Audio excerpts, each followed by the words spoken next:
Hi everyone, it's Ian from QTips, and in this video I want to show you how to extract elevation data from the SRTM data sources online. And yeah, it'll be pretty useful. I know a lot of people have made those sort of requests before, and I think they've recently changed the location of the SRTM data. So this will be useful as an updated tutorial anyway. But before we do that, I just wanted to plug my content management or learning platform that I've created for QGIS. It's called QTips, q-tips.co.za. And I have created this platform for those of you who are looking for more structured course content and some tutorials. And I've got a couple of free ones that you can have a look at just to get an idea of if you like my training style. Just enroll in those and see if you like it. And then if you do see something that's useful, you can purchase the paid content as well.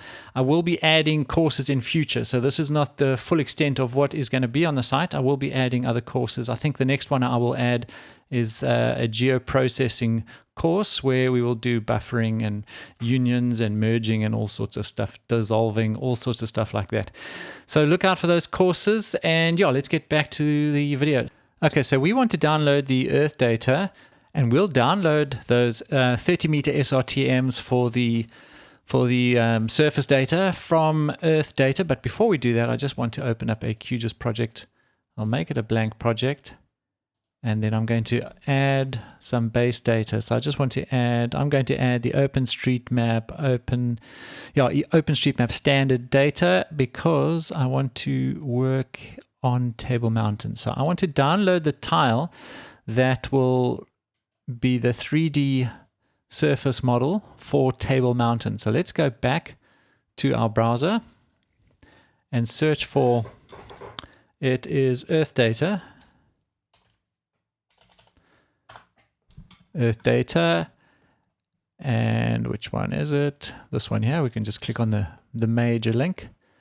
And then under EarthData, we are in progress of migrating. So this is a story. So some of the data is missing on their previous location, so that's fine. We can close that down, and then we go to data, and then EarthData search. Click on that, and you will need to be logged in. So if you don't have an account with them, just create a little profile, and then you will be able to download the useful data that you need. So I mean, there's all sorts of stuff on this site, but we are going to be looking for the SRTM data. So SRTM is the Shuttle Radar Topography Mission that was flown in 2000, and that was one of the missions that the shuttle basically mapped the whole globe. And we are looking for the 30-meter SRTM data. So let's just type in I do that a few times, SRTM, and it's global 1, and search. And then we'll see what comes up in the search. Okay, and the one we want, NASA Shuttle Radar Topography Mission Global 1 Arc Second V003. That's the one we want. So we can click on that. There we go. So now we can download these tiles for anywhere in the globe as long as it's been intersected. So I don't know if they have for the North Pole and the South Pole, but they definitely got the majority of the Earth. So we're looking at Cape Town. So I'm just going to use my mouse and my scroll wheel and just zoom in down here to Cape Town, because we want the tile that intersects with Table Mountain. So we'll do that, and we need to search for it. So, we need to basically tell the program that's the area we want. So if you click on Spatial, and then select Rectangle, and then just click on your map, drag a box for the area you want, and then the tile that intersects will get fetched. There we go. Perfect. That's the one we want. And then you can click on download. Now, if you search for a much larger area, you might find, for instance, that you've got 16 tiles that intersect with your study area. Then you can click download all. And I think there is a download manager, a little app that you can download and install on your machine. And I think that just helps manage the download. But that's not an issue in our case because we're just downloading one tile.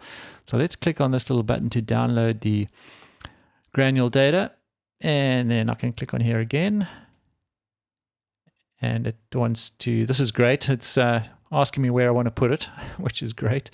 Table Mountain, raster, let's just save it there. And that's downloaded. Let's go back to that folder. There it is there. We just need to extract it now. Extract it. And we can extract it. I think we can extract it straight onto raster. So let's extract. There it is there. And then I can delete the zip folder. I don't need that anymore. Okay, so it's 25 megabytes. That's not too bad. Let's go and add that in our QGIS project. Okay, so here we go. We've got OpenStreetMap standard. Let's also add the Google imagery. Google satellite. There we go. We'll put it on top. We can turn off OpenStreetMap. And then we'll use the data source manager. And we need to select the raster option. And then we'll navigate to our desktop and to our folder. Let's go to desktop, Table Mountain, raster, HGT. There we go. Open and add and close. And there it is. So now we have elevation data. And if we zoom in, you can see that it's, when you zoom in quite far, it looks quite bitty. And that's because this is a 30-meter SRTM. So each 30-meter by 30-meter grid is an elevation value. So let's measure these blocks. You can see that's like 30 meters there. And if you click on any of them, it'll give you the elevation data. Okay, so 970. So for a detailed site location, it's not ideal, but for a regional context, a 30-meter grid is actually pretty useful. So let's just see what we can do with this. What we'll do is we will create a little 3D model, shall we? Okay, so let's put that there. And then what we'll do is we'll click on this little button to create a new 3D map view. Let's maximize that. And then what we'll do is we need to configure it.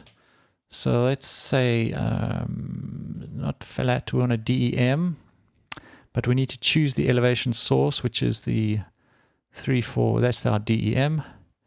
The resolution, tile resolution, we can make 32. 32. Map view, skirt height. Skirt height we can make 100. And let's see what else we can do. Let's turn on shadows and things, ambient. That should be fine. Let's apply that and say okay. And let's actually spin around so we're facing Table Mountain. There we go. And now let's tilt this model and see what it looks like. Okay, so it's using the 30-meter SRTM as the surface.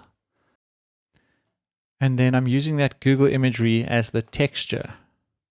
So the Google imagery is essentially draped on top of my DEM. We can use this tool to spin around. There we go. There's the top of Table Mountain. We can zoom in a bit. There's Plutterclip Gorge. Cable cars up here. There's Camps Bay, Lion's Head. So, I mean, it's pretty useful.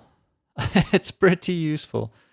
And if you mess around with, I think you can also create little video scenes and things like that. But anyway, that's all I wanted to show you. I just wanted to show you that the SRTM data location had changed, and just to show you how you can download that to use in QGIS. So that's it for this model. That's it for this video. Till the next one, I'm Ian from QTips. Cheers.